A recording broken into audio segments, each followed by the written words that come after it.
My name is Kosa Oto, and this documentary is on the causes and effects of underage drunk driving.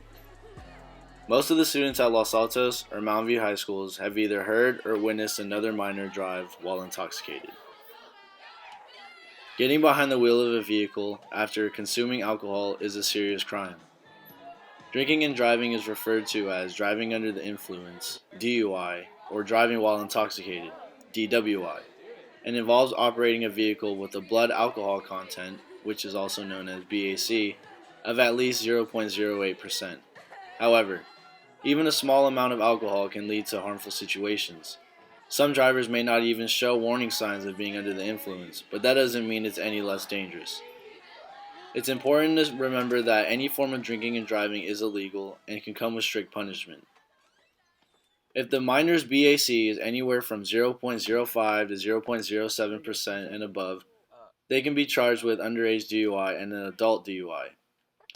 A teen DUI conviction can result in up to 1 year in jail for a first offense. Minors that have been caught drunk driving more than once, as well as minors who are involved in drunk driving accidents, will usually always receive a jail sentence. Now, here is a video showing these drivers wearing beer goggles while trying to complete driving courses.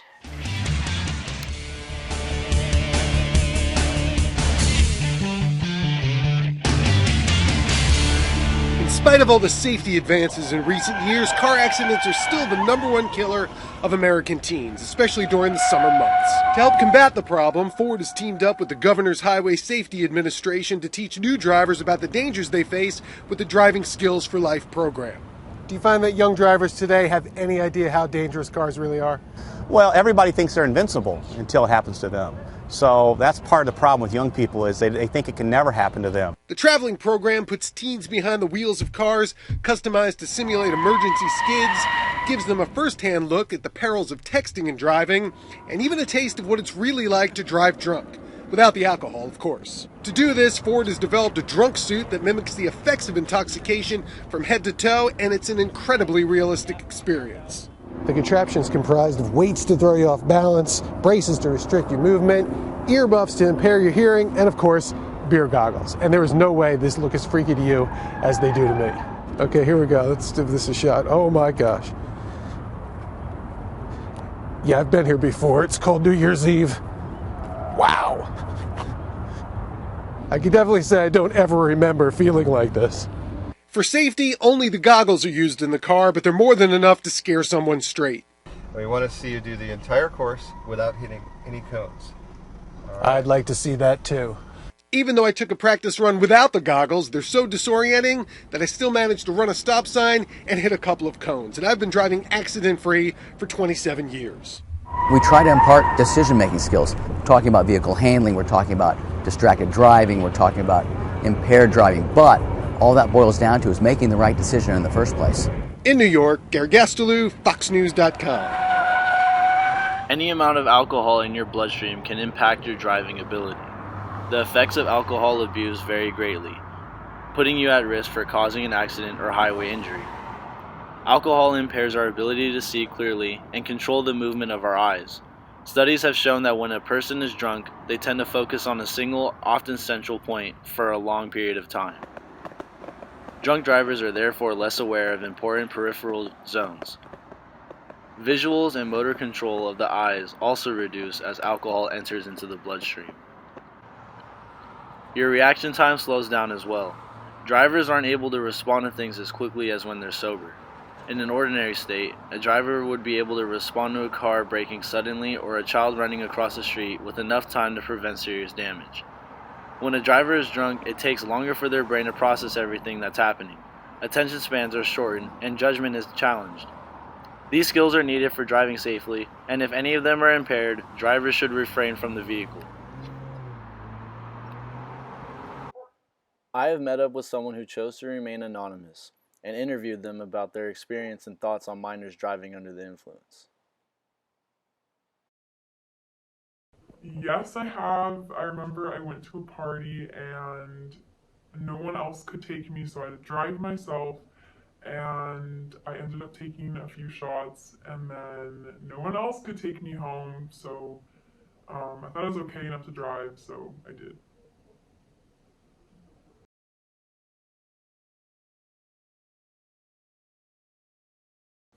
Yes, my sophomore year, this one kid threw a party and his dad supplied alcohol and other substances that everybody used.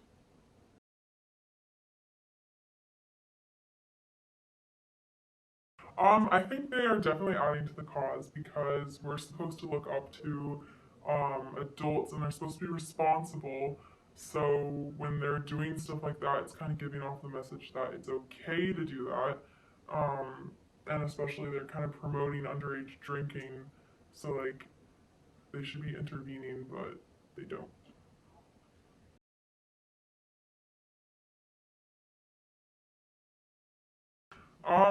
From personal experience, I definitely think it's kind of a last resort thing because it's like you don't want to have to rely on your parents, and especially if they don't think it's okay to be doing that. Like my parents would be super, super upset with me if they found out I was drinking like behind their backs. So I think that's also a problem with everyone else that they don't want to get caught by their parents. So they don't call them.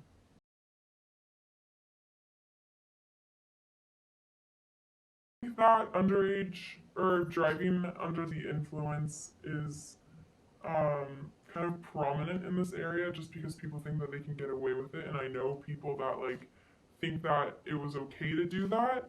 And I think the school or just even like the Los Altos Mountain View communities should be finding ways to kind of teach students in a more aggressive way to prevent this because it's such a common thing that like you wouldn't really you'd hope that isn't, but it is. So we need to find like preventative ways in the future. One potentially devastating effect of a youthful DUI is that disclosure of the resulting conviction may be required on college applications. Failure to report this information can result in the loss of rights, aid, or even charges of perjury if later discovered. There is nothing more devastating when you are guaranteed to be sent to college, and all of that being taken away because of one bad decision you chose to make in the past. I have interviewed another student, whose name is Ryan Young and is also a good friend of mine. I have asked him about his experience and how he would feel if his admission was revoked and how it would affect his life.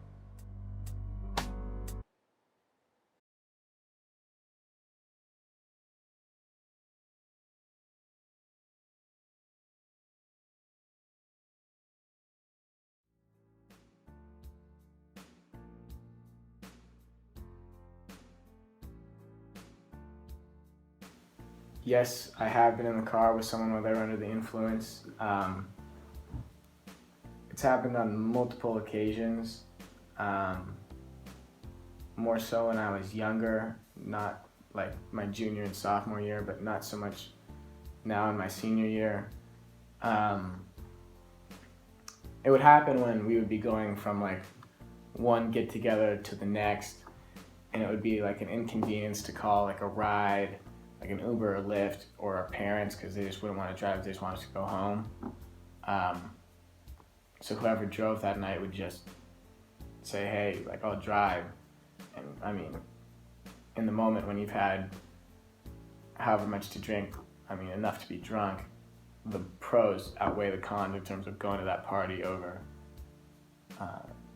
doing nothing and going home.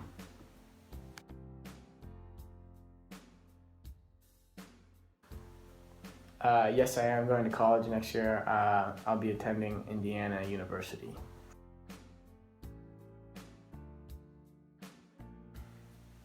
If my acceptance got taken away, I would be completely devastated, mainly because it would just be over such a stupid decision. That being getting in the car with someone who was drunk and being drunk.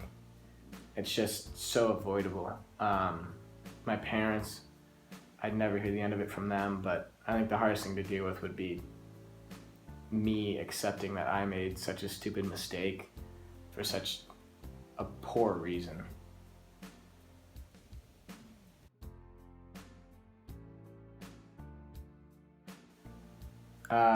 Yeah, one thing I would just like to share just to get it out there. People shouldn't be afraid to like call their parents. And your parents would be a lot more understanding than the police. And I mean, this day and age, you can call a Lyft or an Uber and get a safe ride home and not have any trouble, and that's much easier. Senior year is coming to an end, and there's not a doubt in my mind that most of you will have an alcoholic beverage this summer or in college. For some of you, you're going to want to drink in college. There's no parents around, it's a new chapter, no groundings, and basically no rules when it comes to curfews and punishments your parents would often give. Even though you say you won't do it, your conscience will try to persuade you into thinking that you're okay to drive. And when that happens, I hope that you will remember the repercussions I stated in this documentary to help you make the right decisions. Thank you, and good luck.